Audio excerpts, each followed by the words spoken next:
Arrest చేశారు అన్న కూడా.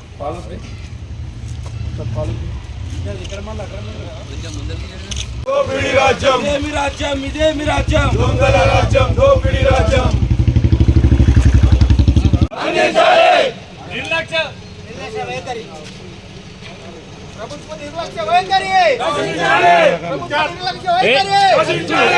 జూమ్ చేసుకో. ఇదేమి రాజ్యం, ఇదేమి రాజ్యం, దొంగల రాజ్యం, దోపిడీ రాజ్యం. ఇదేమి రాజ్యం, ఇదేమి రాజ్యం, దొంగల రాజ్యం, దోపిడీ రాజ్యం. CM down down, CM down down, CM down down. Rajanna వెంటనే రాజీనామా పంపాలి, కుమార్ వెంటనే మంత్రివర్యులు సబితా ఇంద్రారెడ్డి గారు, అదేవిధంగా సత్యవతి రాథోర్ గారు తాండూరుకి వస్తుంటే మరి అక్కడ వికారాబాద్లో బలవంతంగా పోలీసులు వాళ్ళకు ప్రివెంటివ్ అరెస్ట్ చేయడం ఏడు వరకు సమంజసం. దళిత బిడ్డలకు చూడనికే, గిరిజన బిడ్డలకు చూడనికే తాండూరు వస్తుంటే కూడా ఈ రాష్ట్రంలో స్వేచ్ఛ లేకుండా పోయింది మనకు. కాబట్టి మేము ఒకటే అంటున్నాము, ఈ ప్రజాపాలన అంటున్నాడు రేవంత్ రెడ్డి, ఇది ప్రజాపాలన కాదు, ఇది రాక్షస పాలన. కాబట్టి మేము ఒకటే చెప్తున్నాం, ఈరోజు మా నాయకులను అడ్డుకోవడం ఏడు వరకు సమంజసం.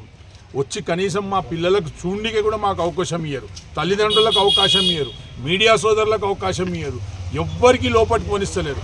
ఓన్లీ కలెక్టర్ గారు మరి పోలీసులు ఒక దౌర్జన్యమే నడుస్తుంది ఇక్కడ. మేము ఒకటే చెప్తున్నాం, కలెక్టర్ గారు ఇంతకుముందు చెప్పి పోయిండు, ఒక్కటే అమ్మాయి అంటుండు, 50 బ్లడ్ శాంపుల్స్ బయటికి వెళ్తున్నాయి, 10 స్ట్రక్చర్లు కొడంగల్కి వెళ్తే ఆంధ్రకి వస్తున్నాయి, వీల్ చైర్స్ వస్తున్నాయి, సెలైన్ బాటిల్స్ వస్తున్నాయి. ఒక్క అమ్మాయికి ఇన్ని గానం అవసరమా? కలెక్టర్ గారు కూడా అబద్ధం ఆడుతుండ్రు. మేము కళాఖండిగా చెప్తున్నాం, కలెక్టర్ గారు మీరు ప్రజల సేవ చేయనీకున్నారు కానీ మీరు ప్రభుత్వాన్ని, నాయకులను కాపాడే వ్యక్తి గారు. మీరు అందరికీ సమానంగా చూసే జిల్లాలో ఉన్నతమైన అధికారి మీరే. కాబట్టి మేము ఒకటే డిమాండ్ చేస్తున్నాం, ఇక్కడ నుంచి ఇక్కడ ఎవరైతే పిల్లలు అవస్థ పాలవుతున్నారో వాళ్ళందరికీ హాస్పిటల్లో ట్రీట్మెంట్ చేయాలి. కానీ ఈయన కలెక్టర్ గారు మాకు కొత్త ముచ్చట నేర్పిపోతున్నాడు. మేము కూడా చదువుకున్నాం, మేము కూడా స్కూళ్ళలో చదువుకున్నాం, మేము కూడా పెద్ద రెసిడెన్షియల్ స్కూళ్ళలో చదువుకున్నాం, కానీ ఏడ కూడా ఈ విధంగా చూడలేం. హాస్పిటల్లో ట్రీట్మెంట్ జరుగుతుందా కలెక్టర్ గారికి తెలియదా? ఆ హాస్టల్లో ట్రీట్మెంట్ జరుగుతుందా?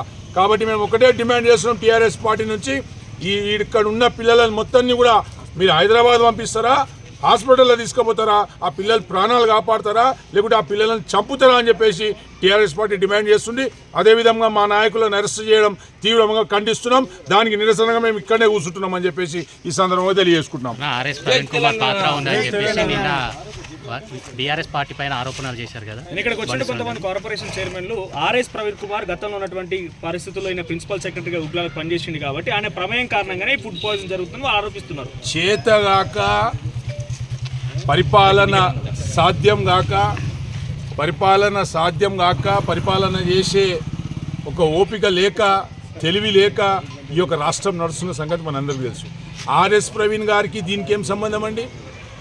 6 నెలల నుంచి, సంవత్సరం నుంచి 10 సంవత్సరాలు గురుకుల పాఠశాలలు బ్రహ్మాండంగా నడిచినాయి టీఆర్ఎస్ ప్రభుత్వంలో.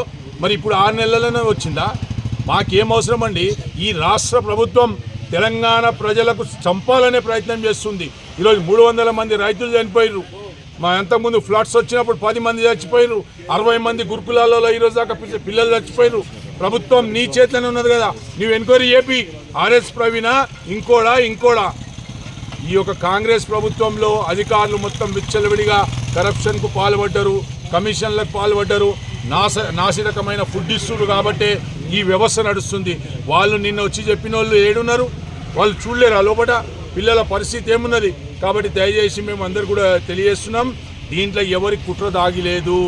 దీంట్లో కేవలం అధికార పార్టీ నాయకులు, కాంట్రాక్టర్లు, అధికారులు కుమ్మక్కై ఈరోజు పిల్లలకు నాసిరకమైన ఫుడ్ పెట్టి వాళ్లకు చెడిపోయిన గుడ్లు, చెడిపోయిన కూరగాయలు, మరి సరైన బియ్యం లేక ఈ విధంగా వాళ్ళు చేస్తున్నారు. కాబట్టి ఈరోజు పిల్లల పరిస్థితి అది ఉన్నది. కాబట్టి మేము కలెక్టర్ గారికి చెప్తున్నాం, మీరు ట్రాన్స్పరెంట్గా పనిచేయండి కలెక్టర్ గారు.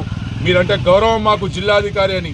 కాకపోతే మీరు అధికార పార్టీ నాయకులకు అధికార పార్టీకి సపోర్ట్ చేస్తే మాత్రం ఒప్పేది లేదు. మేము దీనికి నిరసనగా ఈరోజు ఇక్కడనే బైఠాయిస్తున్నాం. మా నాయకులకు అక్కడ విడుదల చేయాలి, మేము అప్పుడే ఇక్కడికి వెళ్ళి వేస్తామని చెప్పేసి తెలియజేసుకుంటూ ముగిస్తున్నాను.